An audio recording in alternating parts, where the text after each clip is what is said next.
Hey friends, welcome to the bench here. The 3D printer's been running 4 hours and 35 minutes now, printing this little adapter here, and I kind of wanted to show it to you and talk a little bit about the whole process of this. Bob Clagett, you've heard me mention him before on the show. Has a channel called I Like to Make Stuff. An amazing guy, and I watch his live streams, and on one of his live streams he talked about this piece right here, this thing that I just made. And what this is a coupler. We'll get it off there in a second. But Bob has the exact same sander that I have. And on this sander, there's two dust ports. There's one here for the disc sander, and the one on the back, it's right here, straight down at a 90. And it's also this really strange size. Like, here's my hose for my shop vac, and it's like twice as big as that thing. So the idea was to make an adapter, because these aren't common sizes. You can't just go buy an adapter for this thing. And Bob modeled one and showed it on the stream, and I was like, dude, you gotta share that with me, because I have the exact same problem. And he was like, well, there's a video coming. I said, awesome, I'll wait for the video. So this Monday he did a video on how to model this thing.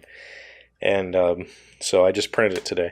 So what I do here, this is a piece of glass on my bed plate here.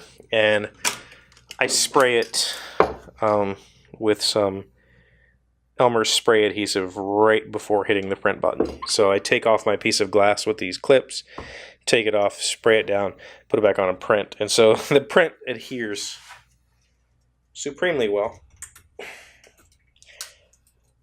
Maybe a little too good in this case.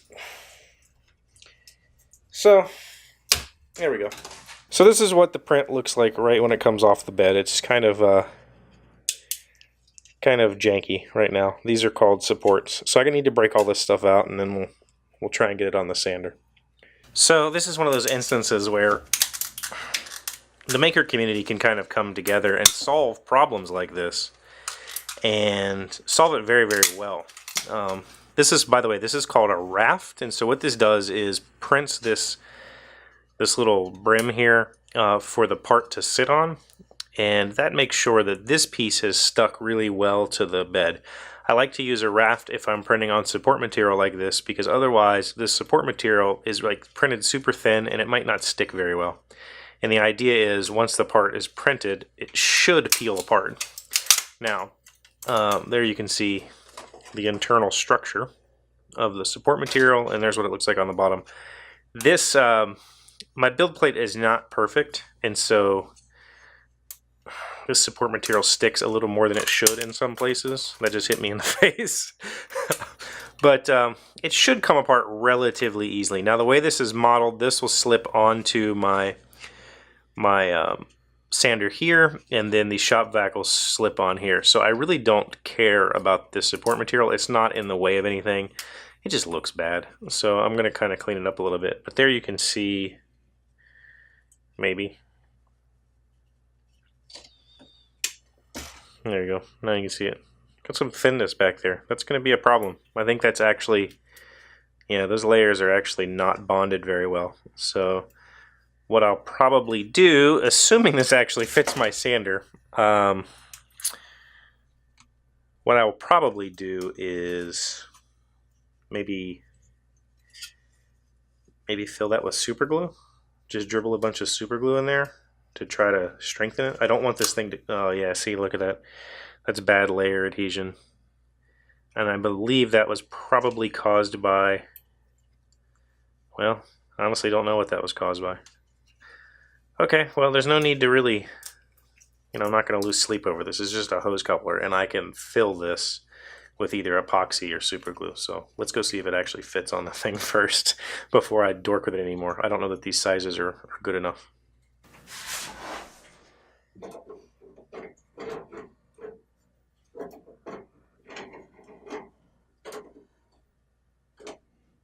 And that answer is no.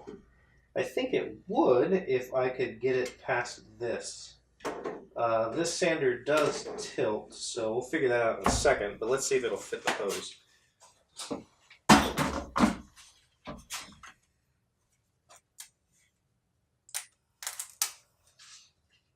Ah, that would be a really good fit if I could get those layers to adhere and sand out this roughness right here. And I think if I could fix that, I could get this on here. So let's work on this some. I think we're going to actually try to make it work. So what I'm going to do is I'm just going to try to run just a whole bunch of super glue in this seam here, where these layers didn't adhere. The tape is there just as a temporary way to make sure these seams don't slip on me. I'm going to put some back here as well. This part is not critical. Like I said earlier, it slips over the piece, so I'm not really worried about it.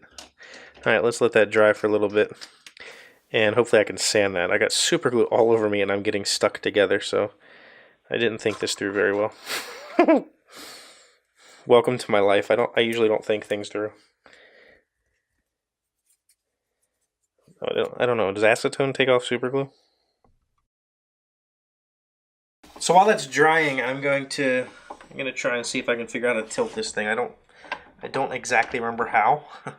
Like I was saying, the thing that I really am passionate about with this maker community is the fact that, you know, a problem like this that maybe lots of us have, maybe you know, many of us have this problem.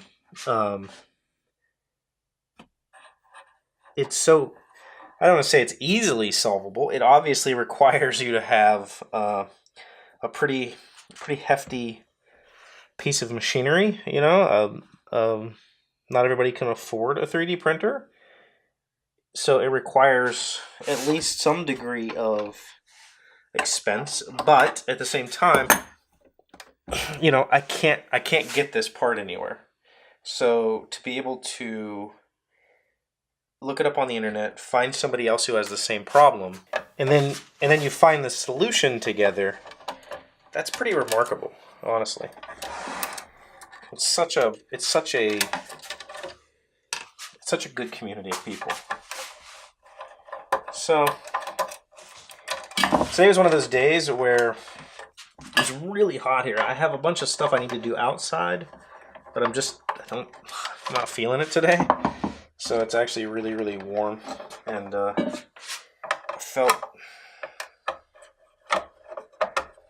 feel kind of manic, you know, like I want to get something done, but I don't have anything to do. I mean, I always have projects, and I told you guys that I would be doing projects this weekend, and here we are. This is really the first thing I've done. If you have this sander, it depends on whether you want to use the disc or not. If I just would tilt this thing, I wouldn't even need this adapter because the hose would be readily accessible. There we go. See, tilt it up and I can get right to it.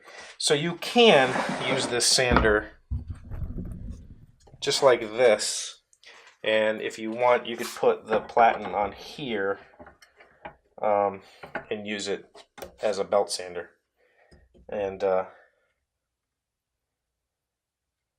now that I'm doing this, I might actually leave it that way. Let's see about our adapter before I decide. Hopefully it's dry. No. Thing about cyanoacrylate glue, if you glob it on like that, it takes quite a while to dry, but hopefully it holds. I put some on the inside also to make sure that I got a good fit there, a good tightness there. I want to fill this here. So let's do that. And then I'll probably have to sand this down. Or no. Okay, the hose goes in here. Yeah, okay. I'm not going to have to sand that down. Forget that I said that. So let's get some glue on there. I got all the inside seams already. Oh, nope, I didn't get these. Man, there's a whole bunch of layer adhesion problems. I don't know what happened there. I hope this glue is going to be strong enough for this. I don't think it's going to be under immense vacuum pressure from a shop vac, but who knows? It could implode, I guess. I've given it plenty of time to set up, so I think that's a pretty good bond. I don't think that's going to give under pressure, which is good. So now I need to clean up all of this stuff in here to get it to fit better. And I think I'm just gonna try a knife on that.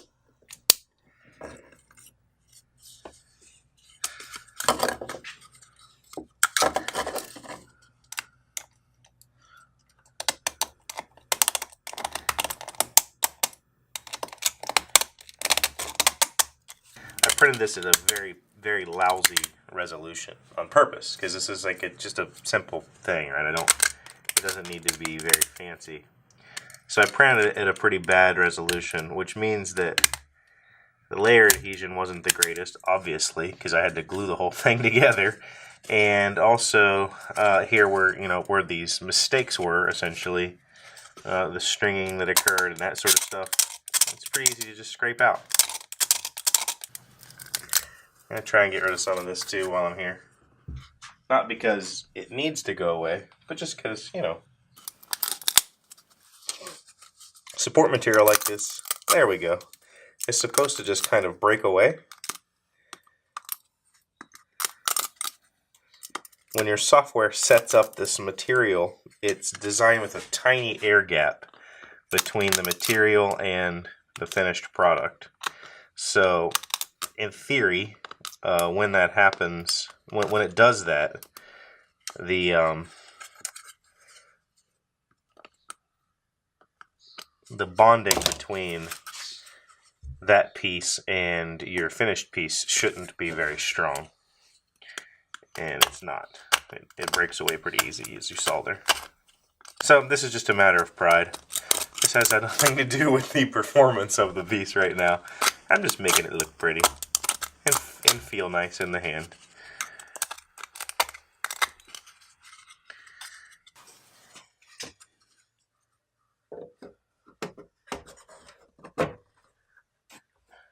That is a perfect fit.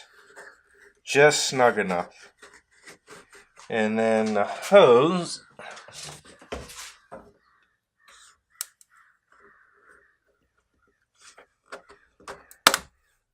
Nope. Still too tight. And I split it again. So I'm going to glue that up again, and then I will sand this until it fits better. And the funny thing is, I think I'm going to leave the sander like this.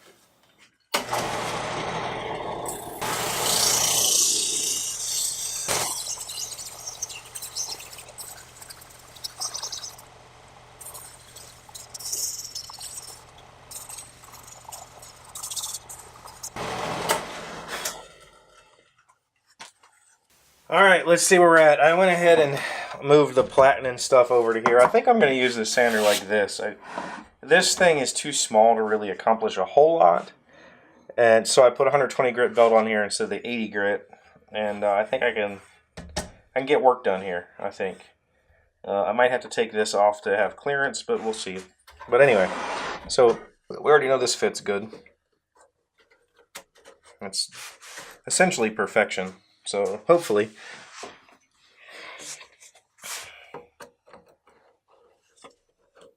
Oh yeah. That is a good fit right there. Hell yeah. So there you go. There's a quick, simple, practical reason to have a 3D printer. I can now do some sanding without choking myself to death and causing my allergies to blow up. So, as usual, thanks for watching, and if you like this video, please hit the thumbs up. I'll see you next time.